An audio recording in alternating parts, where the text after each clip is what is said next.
Chapter number 2 start करें हम लोग। चैप्टर नंबर 1 एंड कहां पे हुआ याद है आपको? What was the end of chapter number 1? The starting of a business. एक बिजनेस शुरू कैसे करते हैं। तो जब स्टार्टिंग ऑफ ए बिजनेस की बात हुई थी तो सबसे पहला सवाल वहां पे ये राइज होता है कि हम बिजनेस, जो भी बिजनेस करने वाले हैं उस बिजनेस का फॉर्म क्या होगा। मतलब अकेले का बिजनेस करेंगे, पार्टनर्स के साथ मिलकर करेंगे, या कंपनी फॉर्म करेंगे,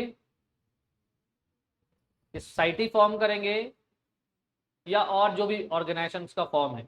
तो इसी से हमारा चैप्टर नंबर 2 बनता है, that is called forms of business organisation. यानी बिजनेस ऑर्गेनाइजेशन कितने तरह का हो सकता है, that is our topic, that is our chapter. चलें स्टार्ट कीजिए। Introduction खत्म।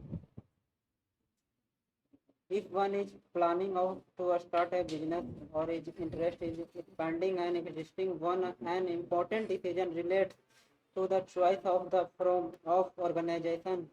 The most appropriate form is determined by weighing the advantage and disadvantage of each type of organization against one's own requirements. Various forms of business organization from which one can choose the right one include sole sole proprietorship, proprietorship, joint Hindu family business partnership, cooperative societies, and joint stock company. Let us next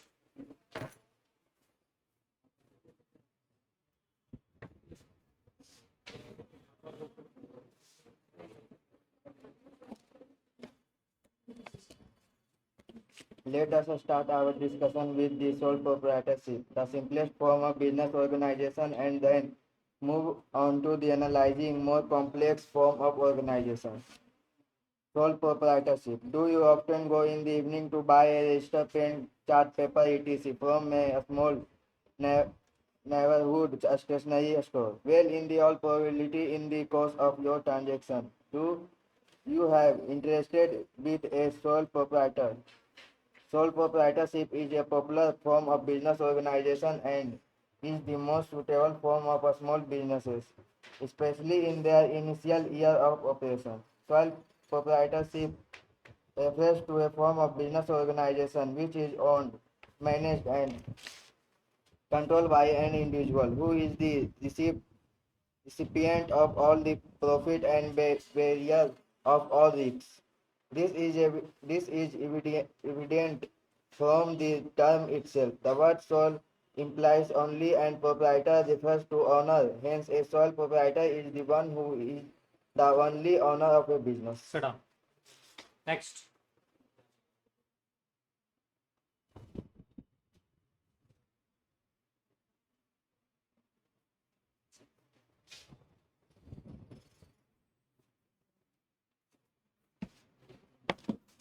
This form of business particular common areas, personalized service and profit barriers here, sales and small scale activities like running retail shop locally. The owner personally responsible payment debit cash assets of business not suspensed meet debit. As such of owner personal pension such as personal and other asset could be sold repaying to debit.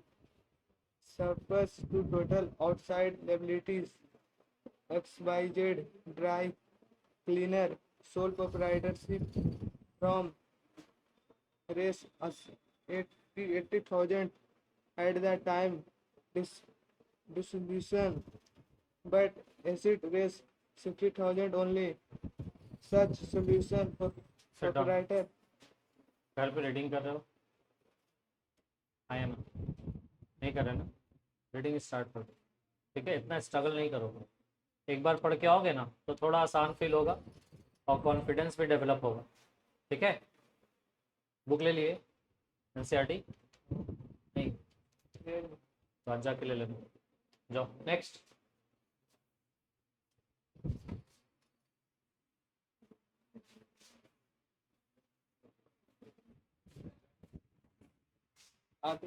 Formation and closure features.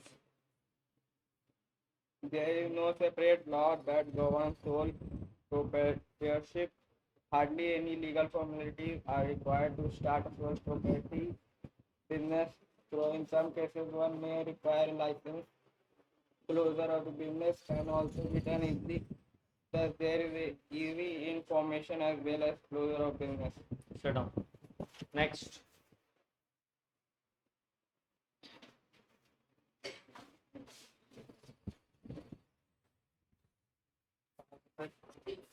Liability.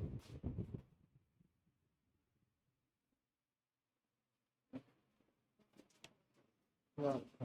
Sole proprietors have unlimited liability that implies they have to bring in Rs 20,000 for her personal source, even if she has to sell her personal property to repay the firm debates. Sole risks where and profit is the risk of failure of business is borne all alone by the sole proprietor. However, if the business is successful, the proprietor enjoys all the benefits he receives, all the business property which become a direct reward for his risk bearing. Sit down. Next.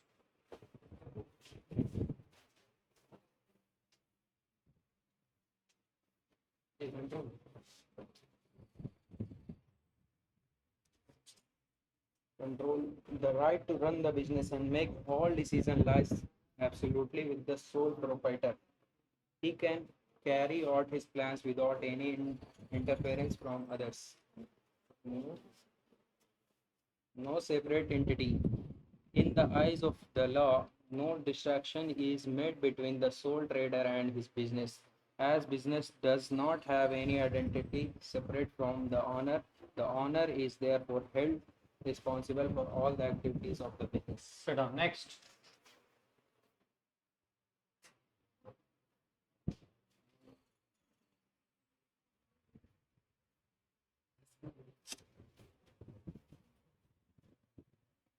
Lack of business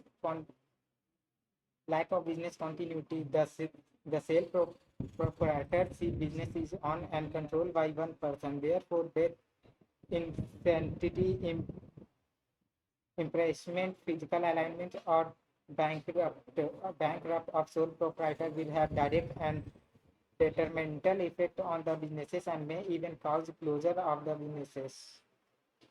Sit down.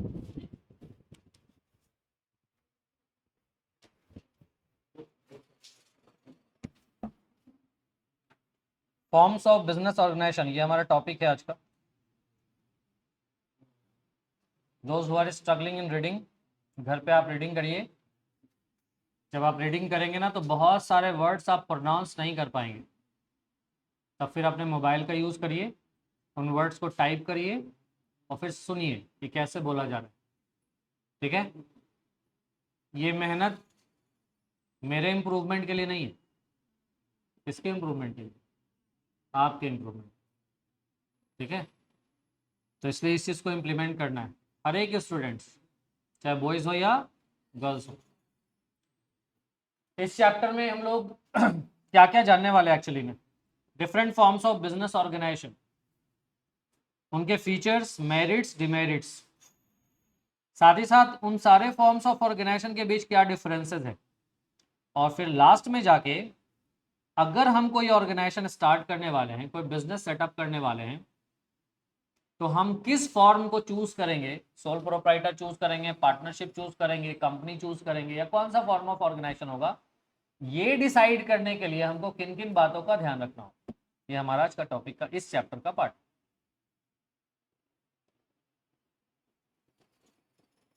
इस part को हम लोगों ने actually में यहाँ पे read नहीं करा है। एक एग्जाम्पल है, एक केस स्टडी, एक छोटा सा स्टोरी दिया है। नेहा जो कि फाइनल ईयर के स्टूडेंट है, अभी उसका रिजल्ट डिक्लेयर नहीं हुआ है, घर पे है, फ्री टाइम इस्तेमाल कर रही है, पेंटिंग का शौक है। उसने क्या करा, क्ले पॉट्स और बॉल्स को डिजाइन करा और उसे डेकोरेट कर रही है। हुआ ये कि उनके दोस्त घर पे आए, और देखा कि अरे ये तो बहुत अच्छा बना हुआ है, तारीफ भी मिल गया। इनफैक्ट कुछ कुछ पीसेस भी उसने बेच दिए अपने दोस्तों को। और फिर यहाँ से उसको लगा कि जब हमने फ्रेंड्स हमारे पसंद कर सकते हैं तो जाहिर सी बात है बाहर के लोगों को भी पसंद आ सकता है। तो फ्यू पीसेस तो उसने अपने आसपास के लोगों को भी बेचा, अपने कॉलोनी में भी लोगों को बेचा, घर से ही उसने अपना काम शुरू कर दिया। अब क्या है, वो घर से जब काम कर रही है तो उसको एक तो फायदा मिल रहा है, कोई रेंट नहीं लग रहा।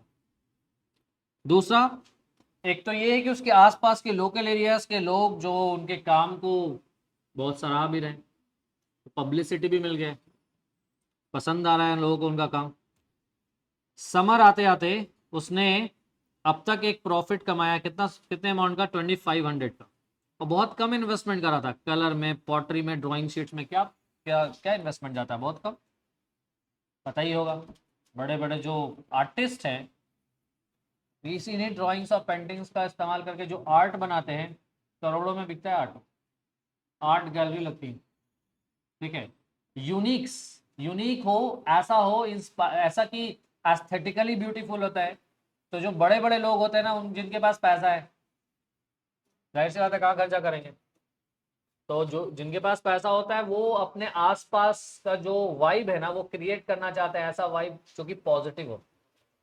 जैसे फॉर एग्जांपल के तौर पे हम मिडिल क्लास लोग घूमने फिरने जाते हैं, ट्रैवल करने जाते हैं, वाई चेंज ऑफ इन्वायरमेंट के लिए। जहाँ जाते हैं वहाँ पर जो सीनरी या जो ग्रीनरी हमें देखने को मिलता है, दैट इंस्पायर्स अस, मोटिवेट्स अस, है ना, अच्छा फील होता है।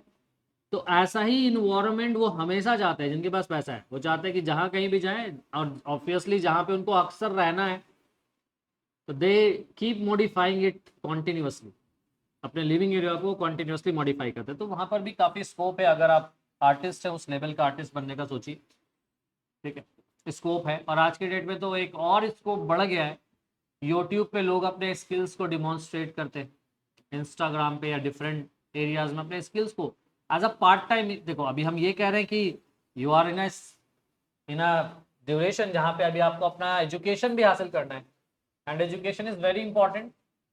एक सम सर्टेन डिग्री तक पहुंचना आपके लिए ज़रूरी है, ठीक है। आर्टिस्ट या जो जिस किसी भी फील्ड में जा रहा है, if it is along with your education तो बेस्ट है आपके। तो एजुकेशन को बिना कॉम्प्रोमाइज किए आप अपने हॉबी को परस्यू कर सकते, ठीक है ना। अब किसी को कुकिंग का शौक है, it can become your one of the way of earning in today's world which was not possible earlier. आज के डेट में आपको पता नहीं होगा कि कितने वीमेन सिर्फ अपने खाना बनाने की स्किल्स की वजह से अच्छा खासा पैसा कमा रही है, just because they are creating YouTube videos, uploading it, promoting it on Instagram and all that, and from there they are getting their earning. तो आज के डेट में इसको बहुत ज़्यादा है। तो बहुत कम पैसे से इसने 2500 का प्रॉफिट कमाया, और जाहिर सी बात है जब प्रॉफिट कमाते हो तो ये आपके लिए मोटिवेशन होता है। She can continue running the business on her own as sole proprietor. अकेले है तो जाहिर सी बात है वो खुद का बिजनेस खुद कर सकती है, लेकिन इसके लिए उसको और पैसे चाहिए बिजनेस को बड़े स्केल पे करने के लिए। उनके पिताजी ने क्या सजेस्ट करा कि तुम क्यों नहीं पार्टनरशिप फॉर्म कर लो अपने कज़न के साथ, ताकि वो कुछ पैसा लगा दे तुम्हारे बिजनेस में, थोड़ा आपस में काम भी बांट लो, रिस्क भी शेयर हो जाएगा। He is of the opinion that it is possible that the business might grow further, क्योंकि उसको लगता है कि बिजनेस और आगे बढ़ जाएगा, लेकिन जब और आगे बढ़ जाएगा तो फिर कंपनी फॉर्म कर लेना। मतलब देखो कैसे बता रहे हो, पहले अकेले खुद का करो बिजनेस, फंड बढ़ेगा तो पार्टनर बना लेना, और ज्यादा फंड चाहिए होगा तो कंपनी बना लेना। एक सजेशन आया है ना। अब जो है कि उसको एक कंफ्यूजन अराइज हो गया कि वो क्या करे, अभी ही कंपनी फॉर्म कर ले, पार्टनरशिप में फॉर्म कर ले, या फिर अकेले ही बिजनेस करे। तो है ना ये वही प्रॉब्लम जो इस चैप्टर में जिसको हम लोग पढ़ने वाले। इस चैप्टर में हम क्या पढ़ने वाले, इस चैप्टर में हम यही पढ़ने वाले ना कि कितने फॉर्म्स है बिजनेस ऑर्गेनाइजेशन, और हर फॉर्म का क्या पॉजिटिव और क्या नेगेटिव है, यही ना पढ़ने वाले हैं। और कौन सा फॉर्म हम कब कंसीडर करेंगे, बिजनेस स्टार्ट करने से पहले हमको किन किन बातों को ध्यान में रखना होगा, सारा टॉपिक इसी में तो कवर्ड होना है। इसका मतलब इस इंडिविजुअल, क्या नाम है इसका, नेहा, नेहा नाम है ना, नेहा का जो प्रॉब्लम है वही है, यही प्रॉब्लम है ना, इसी नॉलेज की कमी का problem, don't you think so, है ना। बहुत सारे लोग ना बहुत सारे लोग इनफैक्ट जिनका फैमिली बिजनेस होता है वो एजुकेशन को साइड कर देते हैं, घर का बिजनेस ही तो संभालना है, they don't take their education seriously.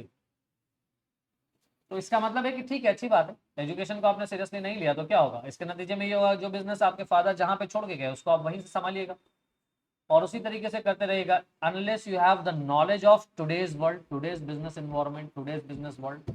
आज के बिजनेस दौर के हिसाब से आपको नॉलेज नहीं मिलेगा, नहीं कर पाओगे।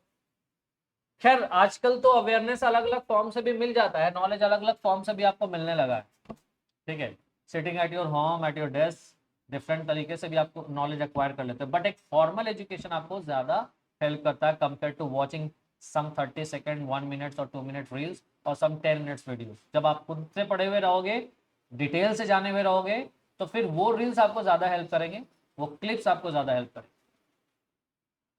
तो चलिए स्टार्ट करेंगे हम लोग अब टॉपिक, मेन टॉपिक पे, जिसमें हम लोग डिस्कस करने वाले हैं फॉर्म्स ऑफ ऑर्गेनाइजेशन के बारे में। कह रहे बिजनेस शुरू करने का सोच रहे हो या बिजनेस को एक्सपैंड करने का सोच रहे हो, तो वहां पे जो सबसे इंपॉर्टेंट डिसीजन है वो यही डिसीजन है कि भाई मेरा ऑर्गेनाइजेशन कौन सा हो, क्या हम अकेले करें, पार्टनरशिप में जाए, कंपनी फॉर्म करें। सबसे पहला सवाल यही होगा आपके सामने।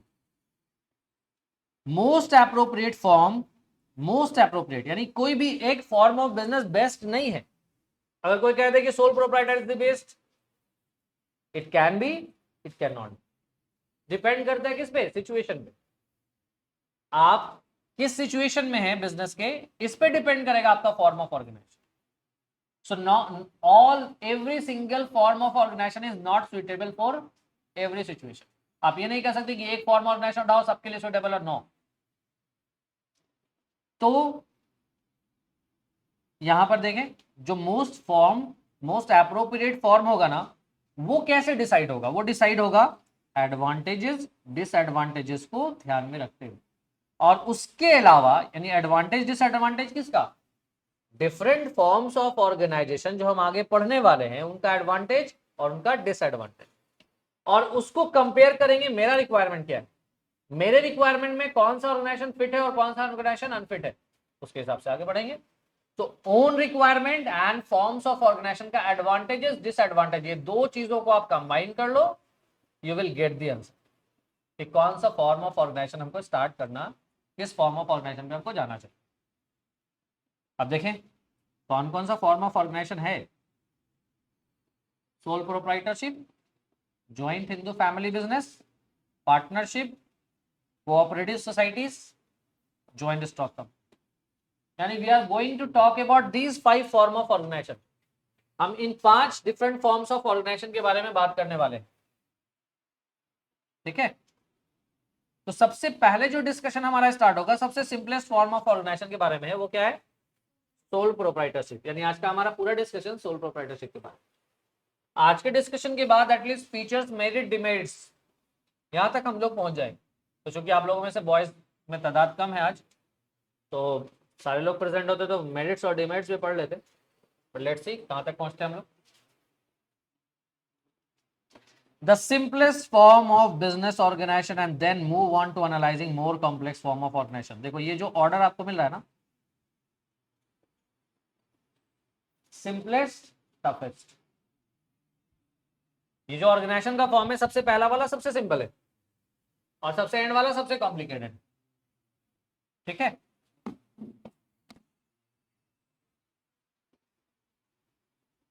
तो आ जाएं सोल प्रोप्राइटर के बारे में। स्टार्ट देख लीजिए क्या कह रहा है। कभी रजिस्टर खरीदे हो, पेन, चार्ट पेपर वगैरह वगैरह, कहाँ से खरीदते हो, कहेंगे सर बगल में शॉप है मेरा, वहीं जाते हैं ले लेते हैं। तो कहेगा सर पुल पर जाते हैं, एक शॉप है वहाँ से ले लेते हैं। सही है ना, लोकल एरिया, लोकल शॉप्स पे चले जाते हो, वहाँ से आप उठा लेते हो। प्रोबेबिलिटी, मैक्सिमम चांसेस है that you are dealing with अकेला बिजनेस कर रहा होगा, मैक्सिमम चांस। अब ये नहीं बोला कि 100% चांसेस, ऐसा नहीं होता। कई बार ऐसे होता है कि 2 भाई मिलकर चला रहा है ना, या फैमिली के सारे लोग इंगेज है, ऐसा भी होता है। बट हियर मैक्सिमम पॉसिबिलिटी है कि ऐसा जो शॉप है सिंगल ओनर का ही शॉप होता है। Sole proprietorship is a popular form of business organization and the most suitable form for small business। सबसे पॉपुलर है लेकिन सुइटेबल किसके लिए, बड़ा बिजनेस के लिए या छोटा बिजनेस के लिए? स्मॉल बिजनेस के लिए।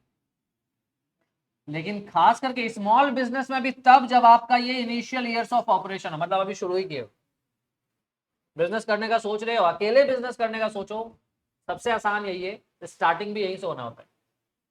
बड़ी बड़ी कंपनीज पढ़ेंगे, कोका कोला कंपनी का हिस्ट्री कहां से स्टार्ट हुआ? Sole proprietorship. आज मल्टीनेशनल कंपनी है ना, स्टार्टिंग क्या था? Sole proprietorship. हेलो, हाँ जी, कौन? हम्म हम्म, ठीक है। हम्म हम्म, अच्छा फीस के लिए बात कर रहे हैं ना? अच्छा ठीक है, हम क्लास के बाद आपको कॉल करते हैं, डिटेल बता अभी क्लास में।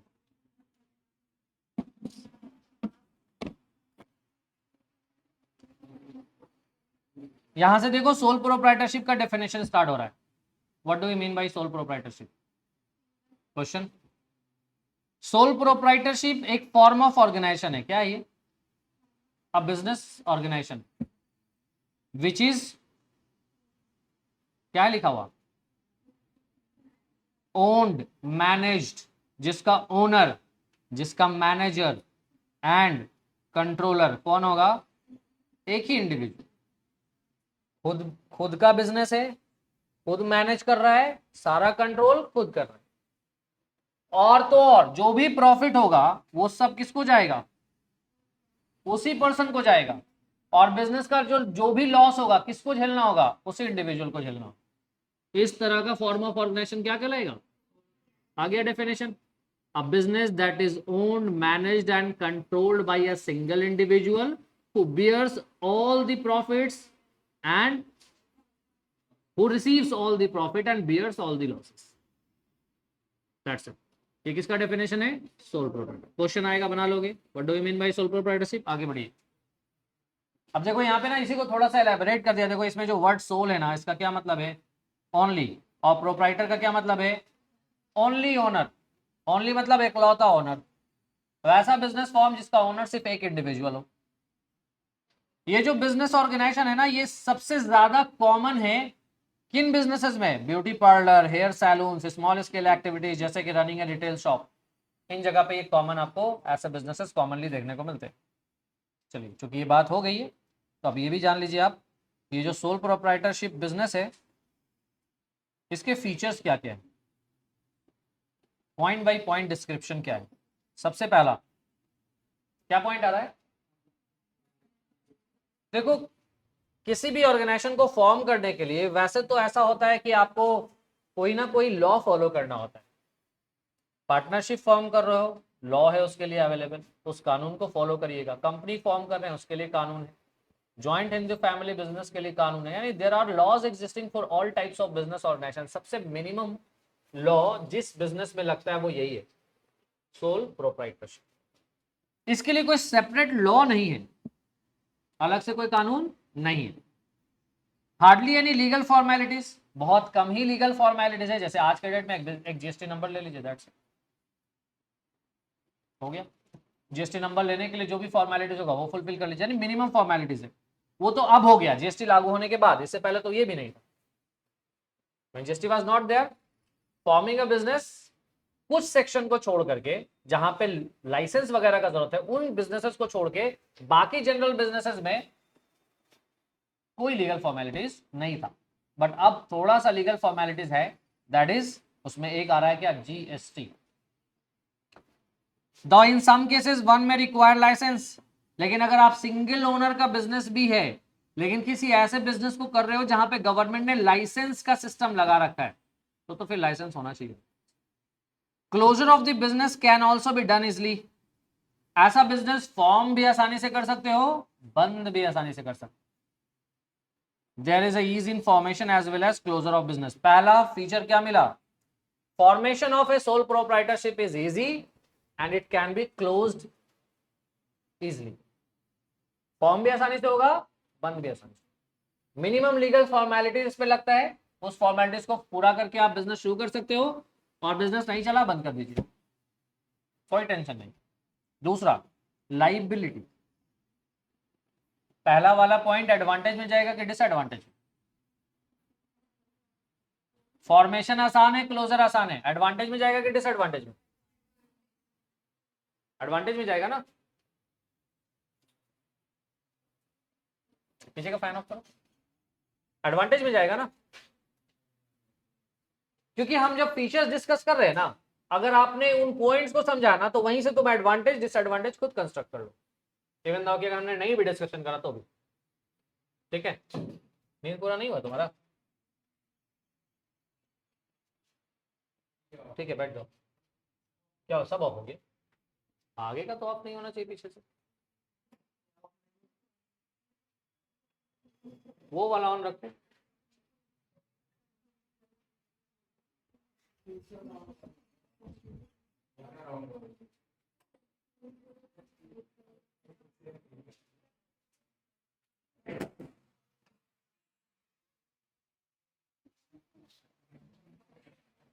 बस चल जाए, क्योंकि लाइट तो आजकल कम दे रहा है, तो चार्ज नहीं हो रहा प्रॉपर। ठीक है, तो पहला point, formation and closure is very easy. Forming a sole proprietorship is easy and closure is also easy.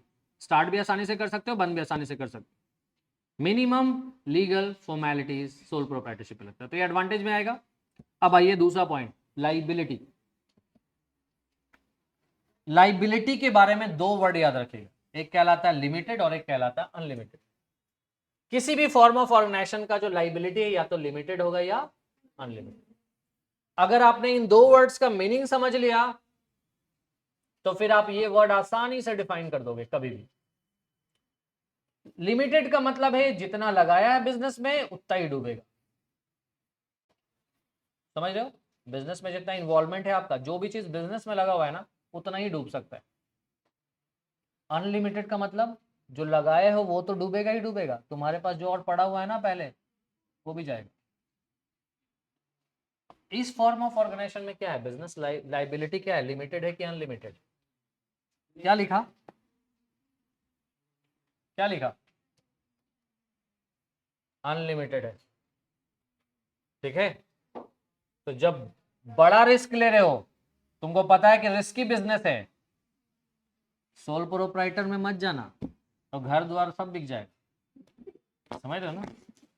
पता चल गया ना कि बिजनेस फॉर्म आप डिसाइड कर रहे हैं, तो यहाँ पे सोल प्रोप्राइटरशिप में हम तब जाएंगे जब रिस्की बिजनेस ना हो, नहीं तो फिर प्रॉब्लम में पड़ जाएंगे। इसको डिफाइन करा है यहाँ पे कि owner is personally responsible for payment of date.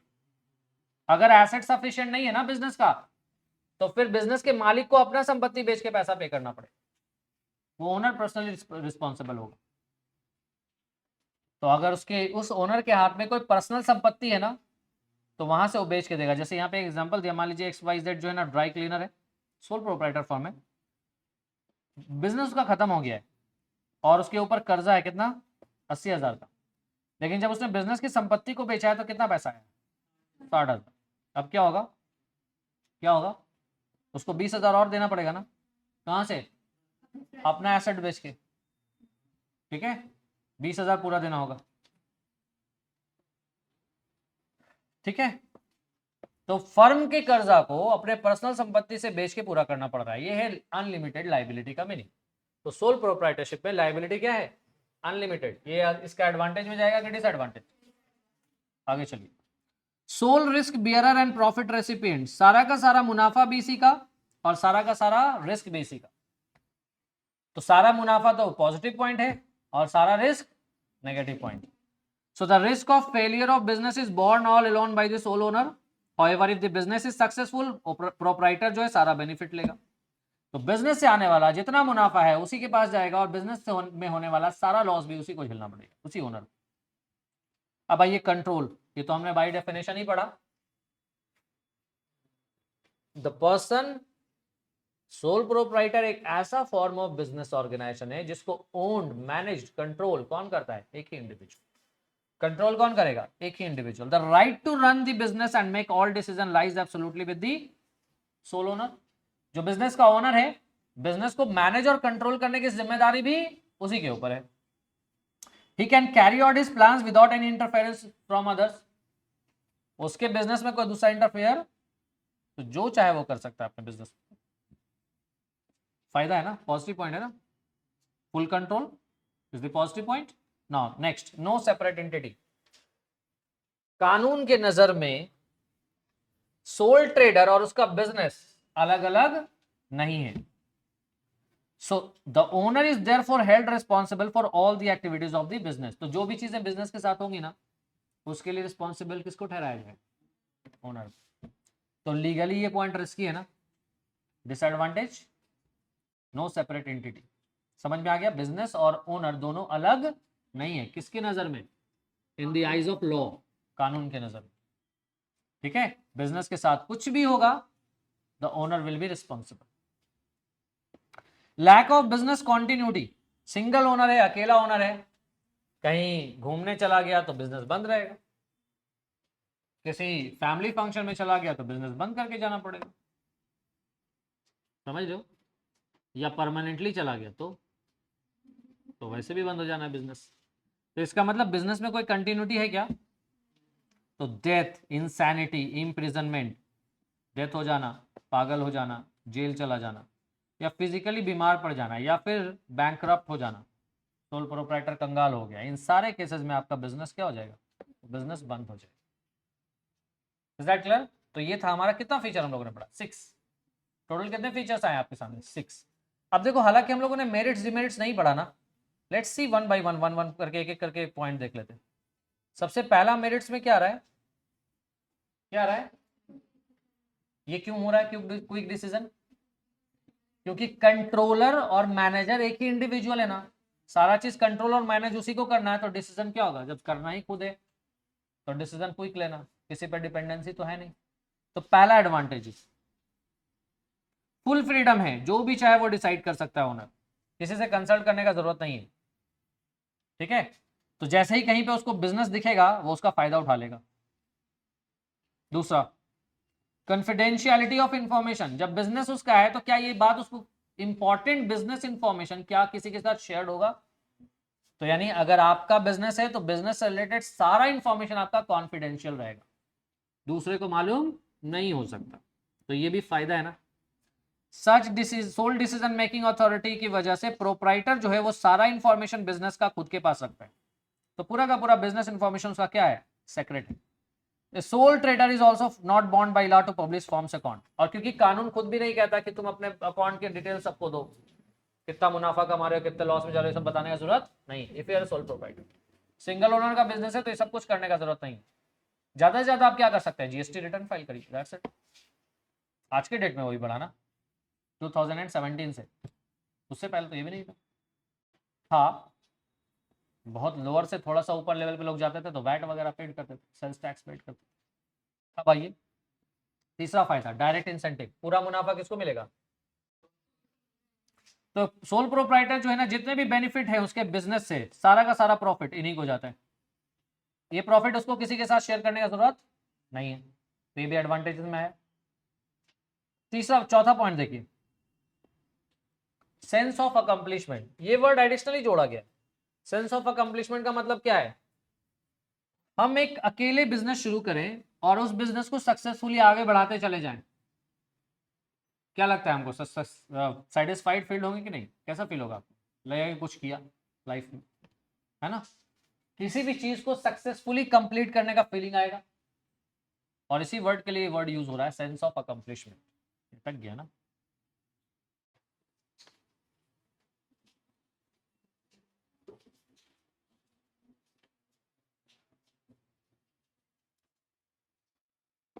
चार बेनिफिट तो हो गया। पांचवा बेनिफिट, पहला पॉइंट है, form close easy. Formation and closure is easy. Clear है? तो ये 5 मेरिट्स में आ गया। अब लिमिटेशन में देख लीजिए। लिमिटेशन में पहला पॉइंट क्या है? बुक है ना सबके पास? पहला पॉइंट है लिमिटेड रिसोर्सेज। अकेले हैं, अकेले बिजनेस करें तो कितना कैपिटल लगा पाओगे? बहुत ज्यादा की लिमिटेड। वही पॉइंट आ गया लिमिटेशन में, first point, that a sole owner can invest very limited business in a business organisation. अपने बिजनेस ऑर्गेनाइजेशन में अकेला बिजनेसमैन लिमिटेड बिजनेस लगा सकता है। और सोल प्रोप्राइटरशिप का चूंकि अकाउंट्स पब्लिकली डिस्क्लोज नहीं होता है, तो ऐसे बिजनेसेस को लोन वगैरह भी मिलने में बहुत रुकावट है। कहोगे सर ठीक है मेरा अपना नहीं है, बैंक से जाके लोन तो ले सकते हैं ना। बैंक से जाके लोन लेने में चप्पल घिस जाएगा, आसानी से नहीं मिलेगा। हाँ, अगर आपके पास कोई सिक्योरिटी गिरवी रखने के लिए तो और बात है, मतलब पहले से आपके पास कोई जमीन है या कोई गोल्ड वगैरह है तो उसको आप डिपॉजिट करके लोन ले सकोगे, बिजनेस एक्सटेंड करें, तब भी आपको लिमिटेड ही मिलेगा ना लोन। सो रिसोर्सेज का limitation of resources is first negative point, first limitation. दूसरा, मालूम है किस पे डिपेंडेंट है बिजनेस? ओनर पे। ओनर के साथ कुछ भी हो गया बिजनेस पे असर पड़े। सो limited life of A business, इसका लाइफ बिजनेस, ऐसे बिजनेसेस का लाइफ क्या होता है? लिमिटेड होता है। ऐसे बिजनेसेस ओनर के मरने के साथ बिजनेस चले जाते, ओनर के साथ परमानेंट कोई भी इनकैपेबिलिटीज आ गई, बिजनेस खत्म। तीसरा लिमिटेशन क्या है, समझ गए? कि अगर बिजनेस लॉस में गया तो बिजनेस के लॉस की भरपाई करने के लिए, जब बिजनेस डूब रहा हो तो बिजनेस के एसेट अगर सफिशिएंट नहीं है तो ओनर अपना पर्सनल संपत्ति बेच करके उस बिजनेस के कर्ज को पूरा करेगा। तो लाइबिलिटी क्या है? अनलिमिटेड है। ये थर्ड लिमिटेशन। चौथा लिमिटेशन में आइए, अकेले मैनेज करना है ना, सारा काम खुद ही कर रहे हो, तो है तो तुम्हारे पास 24 ही घंटा। अब 24 घंटा में तुम बोल रहे हो चलो ठीक है 4 घंटा 5 घंटा ही सोते हैं, मजबूरी है 5 घंटा सोना। सुबह 6 बजे से शॉप खोल रहे हो और 9 बजे तक दुकान है, 6 से 9 कितना घंटा हो गया? जोड़ो, 15 घंटा है ना। तो अब जाहिर सी बात है घर जाने के बाद तुरंत तो नींद आने से रहा, तो 2-3 घंटा ऐसा तो जाएगा ही जाएगा। उसके अलावा और भी कई सारे वर्क्स हैं, उसको भी फुलफिल करना है। इसका मतलब ये है कि जो बिजनेस को मैनेज करने की एबिलिटी है, चूंकि आप अकेले ओनर हैं, तो परचेज, सेल्स, फाइनेंस, जितना टास्क है एक बिजनेस ऑर्गेनाइजेशन से जुड़ा हुआ, जितना डिफरेंट वर्क है, वो आपको खुद अकेले करना पड़ रहा है। ज़्यादा से ज़्यादा आप एक स्टाफ रखेंगे जो आपको हेल्प करेगा, दैट्स इट। बट अल्टीमेटली चीज़ों को तो मैनेज खुद ही करना है ना, इसलिए ज़रूरी नहीं है कि जो भी आप डिसीजन लेंगे वो बैलेंस होगा, क्योंकि आपके पास लिमिटेड रिसोर्सेज है और सारा का सारा मैनेजमेंट भी आपका लिमिटेड हो रहा है। दैट्स वाई जो बिजनेस को मैनेज करने की एबिलिटी है ना वो लिमिटेड है, और इसका नुकसान किसको उठाना पड़ता है? बिजनेस को। तो ये आपको दिख गया लिमिटेशंस। कितने पॉइंट ऑफ लिमिटेशन आए? 4। कौन कौन आया? Positives, negatives. नेगेटिव्स में पहला पॉइंट क्या है? समाप्त कर लीजिए अब टॉपिक को। सोल प्रोप्राइटर में what do you mean by sole proprietor? समझ लियो सोल प्रोप्राइटर किसको कहते हैं, किस तरह के ऑर्गेनाइजेशन को कहते हैं। इसके जस्ट बाद हम लोगों ने जाना features of sole proprietorship. Features of sole proprietorship में कितने पॉइंट आए, एक एक करके बोलिए। पहला point, formation and closure. Easy है, easy to form, easy to close, और अनलिमिटेड लाइबिलिटी। तीसरा point, recipient of all profit and bearer of all risk. Next point, controlled, managed and controlled by the only individual who is the owner of the business. आगे, no separate entity, law के नजर में उसका business और वो owner अलग अलग नहीं है, कुछ भी हुआ बिजनेस के साथ owner responsible. Next, lack of business continuity, owner के ऊपर डिपेंड है बिजनेस, ओनर के साथ कुछ भी हो गया बिजनेस खत्म। नेक्स्ट, क्या? क्विक डिसीजन मेकिंग, डिसीजन बहुत क्विक होता है क्योंकि ओनर ही सारा कुछ है, मैनेजर, कंट्रोलर, है ना। तो जो भी बिजनेस से रिलेटेड डिसीजन है उसी को लेना है, किसी पे वो डिपेंडेंट तो है नहीं, तो डिसीजन क्विक होगा। नेक्स्ट, कॉन्फिडेंशियलिटी, किसी को इंफॉर्मेशन डिस्क्लोज करने का जरूरत नहीं है, तो जो भी बिजनेस इंफॉर्मेशन हो क्या होगा? कॉन्फिडेंशियल रहेगा। नेक्स्ट, डायरेक्ट इंसेंटिव, प्रॉफिट जो भी होना है वो किसको जाना है? ओनर को जाना है।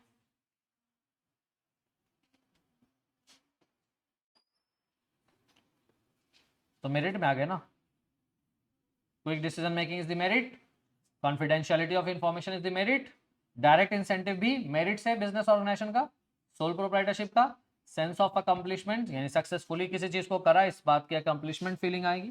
And now form and close easy, ये सब बेनिफिट में था। लिमिटेशन में कितने पॉइंट है? 4। Limited resources, limited managerial ability, unlimited liability and limited life of business. Is that clear? तो हम लोगों ने पहला फॉर्म ऑफ ऑर्गेनाइजेशन डिस्कस कर लिया। 3 सवाल का जवाब आपको आ जाना चाहिए, 3 नहीं बल्कि 4। सोल प्रोप्राइटर किसे बोल रहे हैं, उसका डेफिनेशन क्या है, फीचर्स क्या है, मेरिट्स क्या है, डिमेरिट्स क्या है। समझ गए? और यहाँ पे ये जो केस स्टडीज है ना आपका, उसको पढ़ लीजिएगा घर पे। कोका कोला कहाँ था, ये सोल प्रोप्राइटरशिप कहाँ फॉर्म हुआ है, उसके बारे में पूरा डिटेल है। ठीक है, इसको टेस्ट, बेस्ट नोन टेस्ट, इसका फॉर्मेशन कहाँ हुआ है, अटलांटा में, जो कि जॉर्जिया में है। कब हुआ है? 8 मई 1886। किसने फॉर्म किया था? Doctor John Stith Pemberton. कौन थे ये? लोकल फार्मासिस्ट थे, और इन्होंने एक सिरप बनाया था जिसका नाम दिया था कोका कोला, और इसको एक जग में न्यू प्रोडक्ट के तौर पे स्ट्रीट टू स्ट्रीट बेचते थे, जो जैकब फार्मेसी, जहाँ पे उसकी सैम्पलिंग होती थी और उसमें प्रोनाउंस करा गया था उसको excellent and placed on sale for 5 cent. 5 cent में बेचे जा रहे थे एक ग्लास सोडा ड्रिंक के तौर पे। डॉक्टर पेम्बरटन ने कभी ये रियलाइज ही नहीं करा कि ये इस बिवरेज के अंदर इतना पोटेंशियल है, तो वो क्या करते गए, अपने बिजनेस का थोड़ा थोड़ा पोर्शन बेचते चले गए, और 1888 में इनका डेथ हो गया, और इसने अपना पूरा का पूरा हिस्सेदारी कोका कोला का बेच दिया था। किसको? किसको बेचा? आशा जी कैंडलर। अब ये आशा जी कैंडलर कौन है? एक अटलांटन है, लेकिन ये बड़े बिजनेस सोच वाले हैं। Mister Candler proceeded to buy additional business right and acquire complete control. Candler ने क्या करा? सारा बिजनेस कंट्रोल परचेज कर लिया, कंट्रोल अपने हाथ में ले लिया। 1 मई 1889 में आशा कैंडलर ने एक फुल पेज का एडवर्टाइजमेंट डाला। बड़ा बिजनेसमैन है तो जाहिर सी बात है, उनको पता है कि the key to success is marketing. क्या है की टू सक्सेस? मार्केटिंग।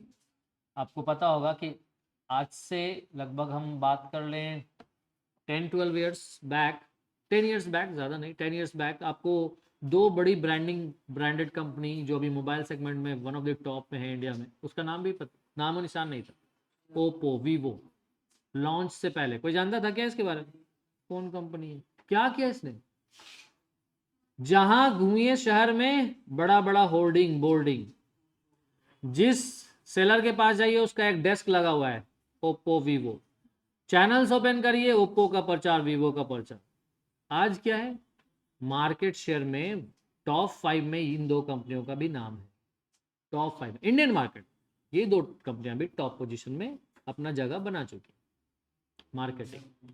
सो ये जो एडवर्टीजमेंट उन्होंने आशा कैंडलर ने फुल पेज एडवर्टीजमेंट डाला अटलांटा जर्नल में, proclaiming his wholesale and retail drug business as sole proprietors of Coca-Cola, और टैगलाइन दिया delicious, refreshing, exhilarating, invigorating. Sole ownership, which Mr. Candler did not actually achieve until 1891, needed an investment of $2,300. अब चूंकि अकेले business को बढ़ाना था, उनको एक इन्वेस्टमेंट चाहिए था $2,300 का।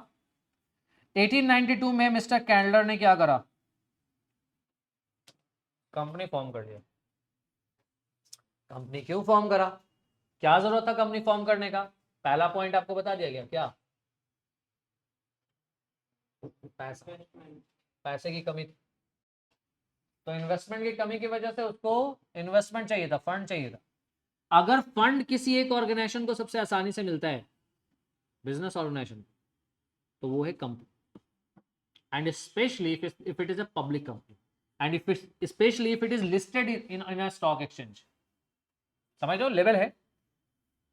प्राइवेट कंपनी उससे ज्यादा रिकॉग्निशन किसका है? Public company. पब्लिक कंपनी में भी उन कंपनीज का रिकॉग्निशन और ज्यादा है जो शेयर मार्केट में लिस्टेड है। जितनी ज्यादा रिकॉग्निशन उतना इजी फंडिंग। क्लियर है? तो ये था आज का टॉपिक कि sole proprietor form of business किसको कहेंगे, उसके फीचर्स क्या हैं, मेरिट्स क्या हैं, डिमेरिट्स क्या हैं। पूरा बुक नहीं छाप देना, write down that simple exact point जो आपके आंसर में जरूरी है। अगर हमने वहां पे वर्ड लिखा unlimited liability is the word, तो वहां पे उसको डिफाइन क्या करेंगे? The liability of this sole owner is unlimited, that is the owner is also personally responsible for the business debt. Business के कर्ज के लिए ओनर भी क्या है? Personally responsible. Is that clear? तो कीवर्ड्स के साथ आप लोग अपना नोट्स प्रिपेयर कर लीजिएगा, ठीक है। और कल लेके भी आइएगा, कल चेक करेंगे, बीच बीच में कभी कभी हम चेक करेंगे रैंडमली, तो मेक श्योर कि हाँ लोग प्रिपेयर कर रहे हो।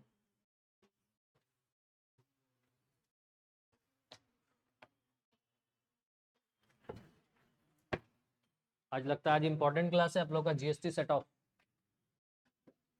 है ना।